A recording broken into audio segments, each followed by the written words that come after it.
Hello everyone, আমি সুস্মিতা। আমি এসে গেছি আরও একটা এক্সাইটিং ব্লগ নিয়ে আপনাদের সাথে। আজকের ব্লগে আমি আপনাদের সাথে শেয়ার করব আমার midnight birthday celebration with entire birthday blog. আমার বর এবং আমার ইনলজরা ছোট্ট একটা মিডনাইট বার্থডে সেলিব্রেশন করেছে। অভি অফিস শেষ করেই ভাইকে নিয়ে চলে গেছিল কেকের অ্যারেঞ্জমেন্ট করতে।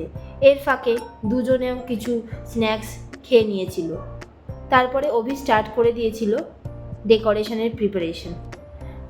একটা সিম্পল ডেকোরেশন হয়েছিল, কিছুই না, শুধু হ্যাপি বার্থডে স্যাশে লাগানো হয়েছিল ফর ডেকোরেশন। এটা হচ্ছে এন্টায়ার লুক, তেমন কিছুই অ্যারেঞ্জমেন্ট করা হয়নি। নাও এবার আমার বর চলে এসছে কেক নিয়ে আমাকে সারপ্রাইজ দিতে।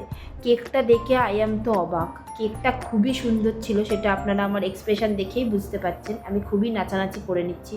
এমনিও আমার একটু রক্তেই নাচ রয়েছে। কোনো কিছু অনুষ্ঠান হলেই, কোনো কিছুতে হ্যাপি হয়ে গেলেই, কোনো মন ভালো করার কিছু থাকলেই আমি অল টাইম নেচে উঠি। এবার চলে এলো কেক কাটার পালা। অ্যাজ ইউজুয়াল আমি খুব আনন্দ করেই কেকটা কাটলাম এবং ভাইকে ফার্স্টে কেকটা খাইয়ে দিলাম। তারপরে আমি সবাইকে ডাকছি একে একে কেকটা খাইয়ে দেওয়ার জন্য। চলে এলো আমার বর। আমার বড়ও আমাকে কেক খাইয়ে দিল, সাথে সাথে এই বাজে কাজটা যেটা আমি একদমই পছন্দ করি না সেটা করে ফেললো। এটা হচ্ছে আমার শ্বশুরমশাই। তারপরে শুরু হলো আমাদের ওভারনাইট চিটচ্যাট। এটা হলো আমার বাপের বাড়ির ফ্যামিলি। এখানে আমার মা আছে, বোন আছে, কাকি আছে, আমার কাকার মেয়ে আছে এবং আমার ছোটো পিসি আছে। আমাদের ননস্টপ চিটচ্যাট বক বক চলতেই থাকছে। কি খাবো, কি খেয়েছি, কালকে কি প্ল্যান করব, সমস্ত কিছু চলছে। এরপরে চলে এলো বস্ত্র বিতরণের পালা। সরি, এটা ছিল আমার বরের তরফ থেকে আমাকে দেওয়া অনেক অনেক গিফটস। এখানে ছিল কিছু টি শার্ট, কিছু ট্রাউজার এবং আরও অনেক কিছু ছিল। আমার বার্থডের দিনের সকালবেলা আজকে আমাদের শীতল পান্তা ছিল, তাই বাড়িতে কোনো রান্নার ব্যবস্থা ছিল না। আমরা চলে এসেছিলাম সকাল সকাল ওলাই চণ্ডীতলা, যেটা বেলগাছিয়া মেট্রো স্টেশনের পাশেই রয়েছে। এখানে আমি, শাশুড়ি মা, আমার কাকিমারা, আমার যা সবাই মিলে একসাথে মায়ের পুজো দিতে এসেছিলাম। সকাল 6:30টার সময় আমরা লাইন দিয়েছিলাম। 7:15-র মধ্যেই আমরা মন্দিরে প্রবেশ করে গিয়েছিলাম। এখানে খুব সুন্দর সুন্দর দোকান বসেছিল, যেখানে ঝুড়ি বিক্রি হচ্ছিল, পাখা বিক্রি হচ্ছিল, বাচ্চাদের খেলনা বিক্রি হচ্ছিল, আরও নানান সামগ্রী বিক্রি হচ্ছিল। পুজোর উপকরণও এখানে পাওয়া যাচ্ছিল। বলতে বলতেই আমাদের লাইন ছেড়ে দিল এবং আমরা আস্তে আস্তে মন্দিরে প্রবেশ করলাম।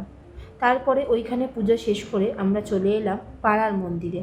পাড়ার মাকে দর্শন করে মায়ের কাছে অঞ্জলি নিবেদন করে আমরা এখানের পুজোও শেষ করলাম। এরপরে আমার ঘরে এসে আমার গুরুদেব এবং ঠাকুর মা স্বামী বিবেকানন্দকে পুজো দেওয়ার পালা। আমার জন্মদিনের দিনে তাদের কাছেও আমি আশীর্বাদ চেয়ে নিলাম এবং আমার মনস্কামনা জানালাম। আমি এবং আমার শ্বশুরবাড়ির সবাই এই ঠাকুরের দীক্ষিত। নাও আমার পুজো এবার কমপ্লিট হয়ে গেল। এইবার আমি অফিসে লগ ইন করলাম। আজকে 5th স্যাটারডে, তাই আমার অফিসও ছিল। আমার বর এর মধ্যে ব্রেকফাস্ট নিয়ে হাজির। লুচি এবং তরকারি, যেটা বাইরে থেকে কিনে আনা হয়েছিল। আজকে এসি সার্ভিসিংয়েরও ডেট ছিল, তো ওনারা সার্ভিস করতে চলে এসেছিলেন। আজকে ডিপ ক্লিন ছিল, কারণ গরম পড়ে যাচ্ছে, আমরা এসিটাকে এবার রেগুলারলি চালাবো, তাই তার আগে ভালো করে ডিপ ক্লিন করিয়ে নিলাম যাতে এসির হাওয়াটা ঠিকমতো পাওয়া যায়। লাঞ্চ করেই আমি চলে গিয়েছিলাম আমার মায়ের কাছে, যেটা আমার শ্বশুর বাড়ি থেকে 5 মিনিটের দূরত্বে। ওখানে গিয়ে মাকে প্রণাম জানালাম এবং একে একে আমার দাদু, আমার বাপি এবং আমার ঠাকুরদাদাকেও প্রণাম জানালাম। তারপরে মায়ের কাছ থেকে ফিরেই রেডি হয়ে নিলাম একটু অভির সাথে বেরোবো বলে। জন্মদিন উপলক্ষে এটা ছিল আজকের আমার আউটফিট অফ দ্য ডে। টপটা অভি দিয়েছিল আর জিন্সটা ছিল গিফট আমার মায়ের তরফ থেকে। আর আমার শাশুড়ি মা আমাকে ক্যাশ টাকা দিয়ে দিয়েছিলেন, বলেছিল তোর ইচ্ছা মতো তুই কিছু কিনে নিস। কোথায় যাব ঠিক না করতে পেরে আমি আর অভি চলে গেলাম স্প্ল্যানেডে, কারণ আজকে আমরা বাইরে তেমন কিছুই খেতে পারবো না। আমাদের আজকে ভেজ ছিল, শীতল পান্তা ছিল, তাই আমরা বাইরে তেমন কিছুই খাইনি। এটা ছিল সন্ধ্যের ধর্মতলা। আজকে যদিও খুব ভিড় ছিল, কারণ সামনেই ঈদ উৎসব আসছে আপনারা জানেন, তো সবাই শপিং করতে বেরিয়ে পড়েছিল।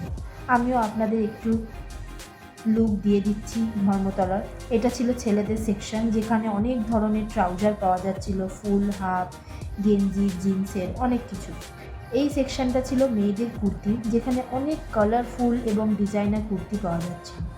পরে আমাদের প্রচুর ঘোরাঘুরি করতে করতে একটু গলাটা শুকিয়ে গেছিলো, তাই একটা লস্যি নিয়ে আমরা খেয়ে নিয়েছিলাম দুজনেই। এইভাবেই আমি আমার বার্থডের দিনটা খুব সিম্পলভাবে কাটিয়েছিলাম। আজকের ব্লগটা এইটুকুই থাকলো, আবার কালকে আপনাদের সাথে দেখা হবে। আজকের জন্য বাই, টাটা।